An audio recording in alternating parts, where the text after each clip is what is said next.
Video घ्यायचा, video घेते ना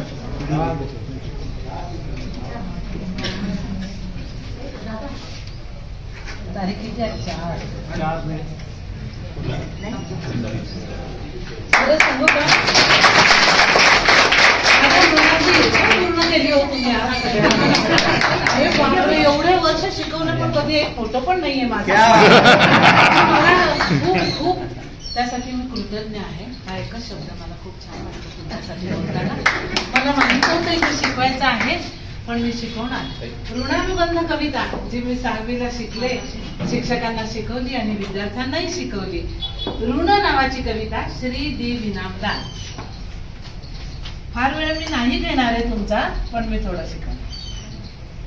तुम्हाला आयुष्याचे धडे शिकवायचे आम्हाला आता. हो नाही थोडक्यातच सांगेल, वेळ आपल्याला. भाऊ थांबतायत 2 मिनिटं. भाऊ 42 वर्षानंतर वर्गात आले. हो ही पण मोठी बातमी आहे. हो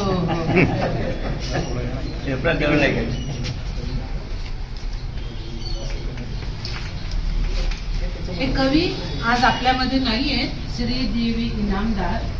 त्यांची अतिशय सुंदर अशी ऋण नावाची कविता आहे. मुख्य म्हणजे मला सांगायला आनंद होतो की ग्रामीण भागामध्ये मी शिकवलं. ग्रामीण विद्यार्थी मला मिळाले. गुलाबराव त्यात नंबर 1. आणि त्यांनी सांगितलं की बंडखोर विद्यार्थी पुढे खूप छान होतात, खूप चांगले होतात. घरात सुद्धा बंड मुलं जी असतात ना पुढे फार छान होतात आणि ती काम करू शकतात. आज बंडखोरपणे ते बोलू शकतात म्हणून तर ते टिकून आहेत सगळीकडे आणि आपल्यासारख्यांनाही ते टिकवत आहेत. बरोबर ना? कारण त्यांनाही शिक्षकांनी कधीतरी टिकवलेलं आणि हे टिकवणं, अशा टिकवण्याच्या सोबत आयुष्यभरचं टिकवणं दिलेलं आहे शिक्षकांनी सगळ्यांनी. बरोबर की नाही? आज मी माझे सगळे विद्यार्थी पाहते, अनेक क्षेत्रांमध्ये विद्यार्थिनी पाहते, अनेक क्षेत्रांमध्ये पाय खंबीरपणे रोवून उभे आहेत आणि उंच आकाशात गगनझेप पण घेत आहेत. अरे हे कुठं पाहायला मिळणार? बरं झालं मला जळगावला नोकरी नाही मिळाली, बरं झालं मी इथे आले. पाळजीचे, एकलग्नचे, दोनगावचे सगळे विद्यार्थी मला तुमच्यासारखे मिळाले आणि याच्यासाठी मी खूप कृतज्ञ आहे. आता आज आपण ऋण ही कविता पाहणार आहोत. श्री दी इनामदार यांची. हे कवी आपल्यात आज नाही आहे, परंतु सामाजिक स्थितीचं वर्णन करणारी ही कविता आहे. आणि सामाजिकतेचं वर्णन कवी करतच असतो, कारण समाज कसा आहे विद्यार्थ्यांना समजलं पाहिजे. समाजातच पावलं टाकायची आहे, समाजातच चालायचं आहे. म्हणून ते सगळं समजण्यासाठी आणि मानवी भावभावनांची गुंफण कवितेमध्ये असते. ते अतिशय महत्वाचं. अहो बाकी तर सगळं मिळेल, पण भावना, संवेदनशीलता जे शिक्षक विद्यार्थ्यांना शिकवतात, घरातून मिळतं, साहित्यातून मिळतं, ते या कवितेतून तुम्हाला मिळणार आहे. त्यात तोच याचा उद्देश आहे. ऋण नावाची कविता 2-3 कडवे फक्त सांगणार आहे. एका बैलाचं मनोगत आहे, म्हाताऱ्या बैलाचं मनोगत आहे, जो त्याचा आता काही काम नाहीये शेतात. मग तो त्या मालकाप्रती त्याची सगळी कृतज्ञता आणि आनंद कसा व्यक्त करतो आहे. तुझ्या शेतात राबून माझी सरली हयात, नको करू हे टाळणी आता उतार वयात, आता उतार वयात. 6वीला मी पुण्याला कविता शिकले. जळगावला येऊन मी शिकवली शिक्षकांना कविता. सासूबाईंना ऐकवली, माझ्या मिस्टरांना ऐकवली. प्रत्येक जण त्यावेळेस रडत होता. अहो या कुटुंब संस्थेची हेटाळणी म्हणजे वृद्धाश्रम जे आपल्या समाजामध्ये सगळं सुरू झालेलं आहे. देवा तुझा पुंडलिक गेला परदेशामध्ये आणि माता पित्यांची व्यवस्था केली वृद्धाश्रमात. आणि मग मी सुद्धा एक 4 ओळी लिहिली की अशी वीट पुन्हा या जगी मिळणार नाही, या धाकाने विठ्ठल ती वीट सोडत नाही. असा पुंडलिक परत मिळणार आहे.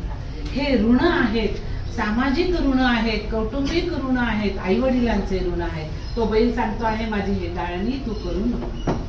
माझी गाईली सवी आता नको फटकारू शिवी, आता फटकारू शिवी. मग माझ्या गळ्यात माळा घातल्या, झूल घातली, सगळं माझं तू केलंस. आता माझी काय इच्छा आहे ते सांगून मी थांबेल. आता माझी काय इच्छा आहे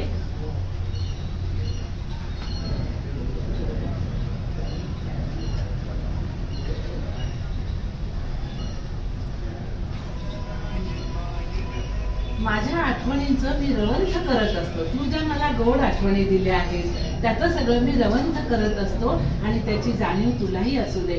माझी मात्र एक इच्छा आहे की माझ्या पावलांचे, माझ्या कातड्यांचे जोडे, बैल म्हणतो आहे, माझ्या कातड्यांचे जोडे तुझ्या पायात वाजू दे. माझ्या कातड्यांचे जोडे तुझ्या पायात वाजू दे, तुझ्या पायात वाजू दे.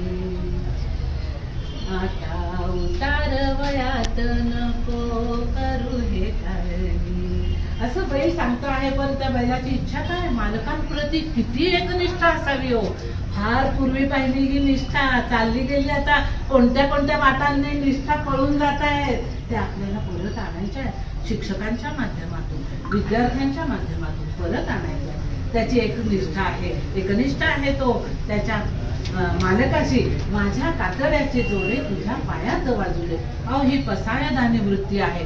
संत ज्ञानेश्वरांनी सांगितलं काय की जो जे वांछील तो ते लाहो प्राणी जात, पण हे वांछील तो ते लाहो वाच. सांगताना अगोदरचा जो वॉश आहे तो चांगला पाहिजे. समाजाचा जो वॉश आहे, आपण नाही का चित्र काढतो तेव्हा पिवळा वॉश द्यायचो फिक्का आणि मग चित्र काढायचो की चित्र छान दिसावं. मग समाजाचा वॉश म्हणजे कोणता वॉश?